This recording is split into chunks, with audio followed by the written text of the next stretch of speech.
Hey guys, Spud here, as always. And surface-to-air missiles, or SAMs, are an integral part of any air combat simulator, and are some of the most fun and dynamic targets, as well as frustrating enemies for DCS World Pilots. One of the best features to come out of the Magnificent DCS Syria map was the inclusion of hardened, in-place SAM sites scattered across the map for utilization by mission makers. Well, I'll tell you though, the DCS Sinai Map from OnReTech takes this feature and absolutely runs with it, increasing mission editor usability by an order of magnitude and integrating a ton of variety and targets into the map, all based on historical sources and locations. So today we're going to take a look at some of the SAM sites scattered around the DCS Sinai Map. But I'm not going to tell you exactly where they are or show you all of the different configurations. I want you guys to be able to experience the fun of exploring the map and finding all the awesome details this terrain has to offer when you get your copy in your hands. But this should be enough to tide you over and give you a great glimpse into what you can expect from the DCS Sinai Map from OnReTech. We're going to start off with a very basic hardened in-place SA2 site that you're going to find scattered across the DCS Sinai Map. These North Vietnamese and the Soviets learned a lot of very hard lessons when they were first employing the SA2 as well as the SA3 Goa later on during the Vietnam War. A lot of SAM operators got killed. Contrary to popular belief, it was not a magic bullet of a weapon. It was a threat to American fighters, but many North Vietnamese and even Soviet SAM operators were killed by wild weasels, targeting of SAM sites by strike flights, flak suppression sorties. Things of this nature took a very heavy toll. Now, the Soviets took those hard lessons learned and of course applied them to their own strategic rocket forces back home, and then also brought those lessons over to Egypt, much to the chagrin of the Israeli Air Force during the 1970 to 73 War of Attrition, as well as throughout the 1973 Yom Kippur War. So to kind of give ourselves a bit of a baseline here, why don't we start off with talking about all the features of this very basic SAM site setup. To start off with, you're going to notice that this SAM site is very hardened. We've got a very large central bunker here. We've got big concrete revetments around the SAM launchers themselves, and we have a nice elevated position for our fan song radar, and we have our search radar way off over there with a good separation between them. Now, think to yourselves, what is the most important part of a SAM site? Some people might think it is the search radar. Some people might think it's the tracking radar. Some folks might think that it's the launchers themselves or the missiles themselves. But the Soviets and the Egyptians came to the right conclusion that it is the SAM operators themselves that are the most important part of a SAM site. And so this SAM site is built with crew survivability in mind. Now, early on here, throughout the 1970s to 80s, the Egyptians would string cables from the fan song radar and into the bunker itself, and the SAMs would actually be operated inside of the bunker throughout combat conditions. If this couldn't be accomplished for any reason, this platform that's elevated for the fan song is also slightly below the full top of the main bunker complex. This is because at the time, anti-radiation missiles like the AGM-45 Shrike and the AGM-78 Standard Arm were basically more or less line-of-sight missiles. They would fly directly at the radar from their launch point. They wouldn't loft and they wouldn't come down on their targets. So if you have IAF aircraft attacking from the east, and you have the bunker pointed to the east, and you have, say, a Shrike or a Standard Arms more likely in the case of the IAF, coming directly point onto the radar itself, having the operators, if they must be inside of the actual van itself, behind a bit of a concrete revetment, is going to increase their survivability.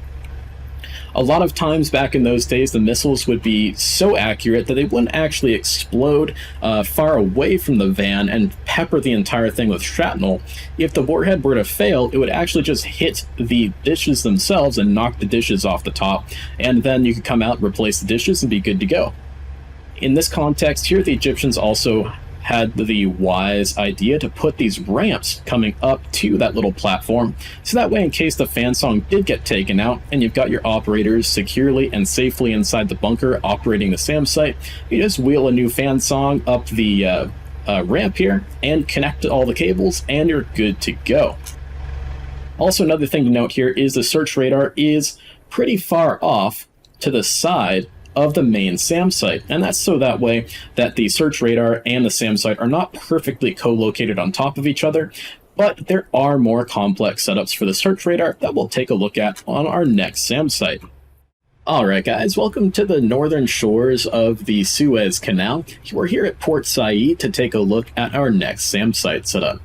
You're going to notice this one is more or less identical to the previous SA2 guideline setup we had. However, it differs very slightly, but in a very kind of interesting fashion that I wanted to show you guys now. If you were to go onto Google Earth or Google Maps and take a look at some satellite imagery of Egyptian SA2 guideline sites in use here in 2023, yes, they are still using them, this is the setup you're going to see. You can notice here that the fan song radar is no longer on this little pad protected by the bunker. Somewhere in the 1990s-ish, and probably slowly over time here, the Egyptians decided that it was no longer worth it to hide the fan song radar behind the bunker on this little pad here. And that's more or less due to the fact that anti-radiation missiles that were coming out at that time, both in Russia and in the US in the West, like the AGM-88 HARM, would actually loft and come down on top of the fan song to actually engage it. So thus, there was no reason to hide it behind the bunker anymore, so why sacrifice potentially blocking some of the field of fire, the arc of your radar behind the bunker, when you could just put it on top of the bunker?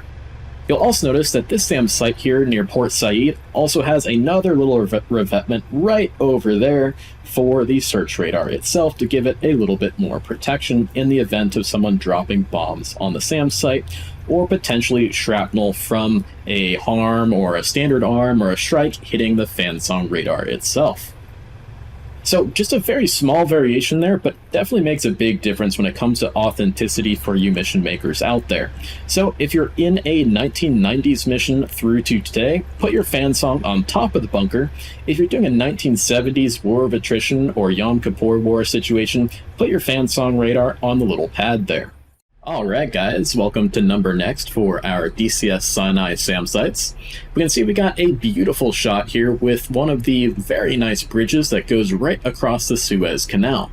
We're just south of Port Said now, and we've got a very austere SAM site. Now, I envision mission makers using this very austere SAM site for two different purposes. It can be a great spot for mobile SAM launchers like this SA6 battery here. They kind of pop in, get a little bit of protection for their radar, and then pop out when they need to after they've engaged some targets to avoid any retaliatory strikes or SEAD aircraft, things of that nature. Or, in a more interesting scenario, I think, this could be a SAM site under construction.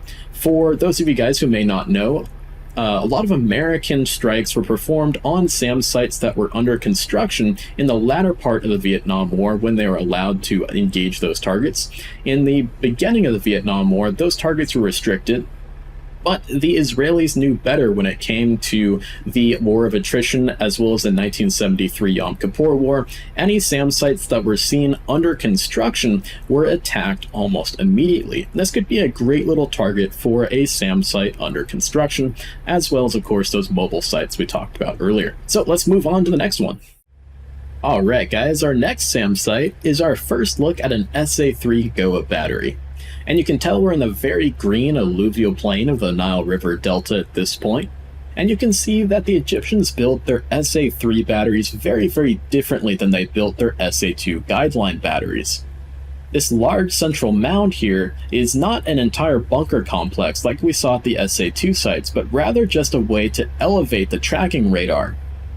The exact same reason why the northern Egypt is so great for using SAMs to engage enemy aircraft is also a slight hindrance, in the fact that the very flat terrain means that things like trees, buildings, the revetments from the airfield behind us, things of that nature can block the field of view of our tracking radar. So getting it up above things even just a little bit can help quite a lot when it comes to seeing and engaging those aircraft. Now, one of the reasons why I wanted to show you guys this particular SAM site that I find to be very interesting, and I think you guys will too, is this SAM site is oriented to the west as opposed to oriented to the east.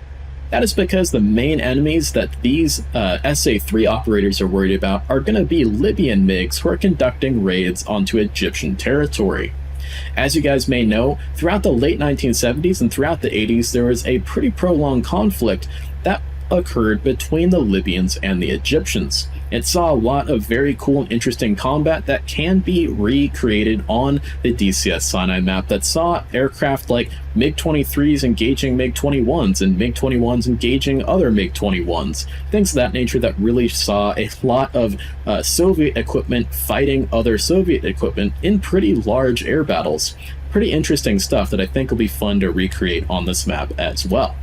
So let's head on over to the next one. Alrighty guys, we got ourselves another rather basic SA2 Guideline SAM site here that I didn't really need to show you guys in terms of the setup. We currently have it set up as a 1970s SA2 battery. We can tell by the fan song on the little pad there.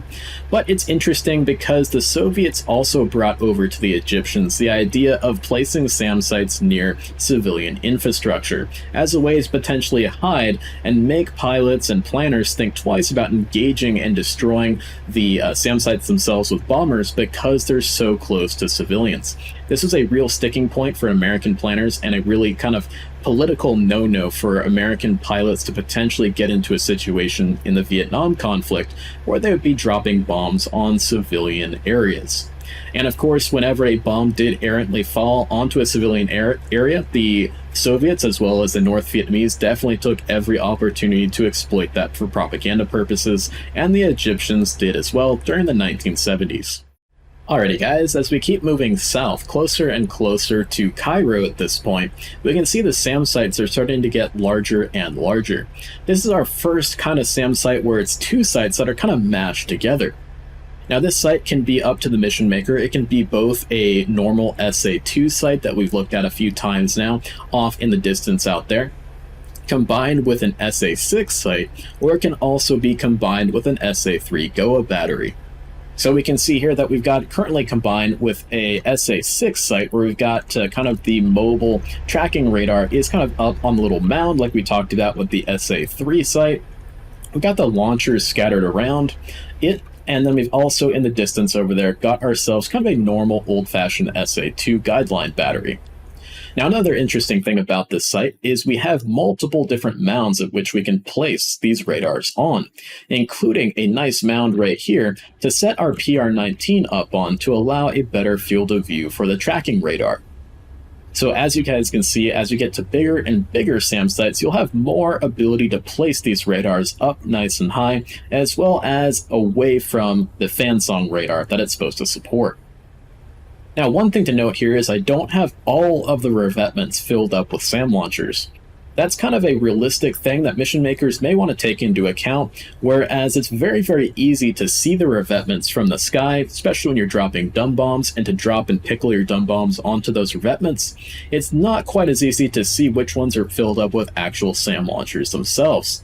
So having multiple revetments around these SAM sites, even though they are hardened and in place SAM sites, and then between missions moving those SAM launchers around between different revetments, may trip up your pilots who are trying to fly a campaign where they're trying to degrade the SAM batteries around the map and trying to destroy as many launchers as possible.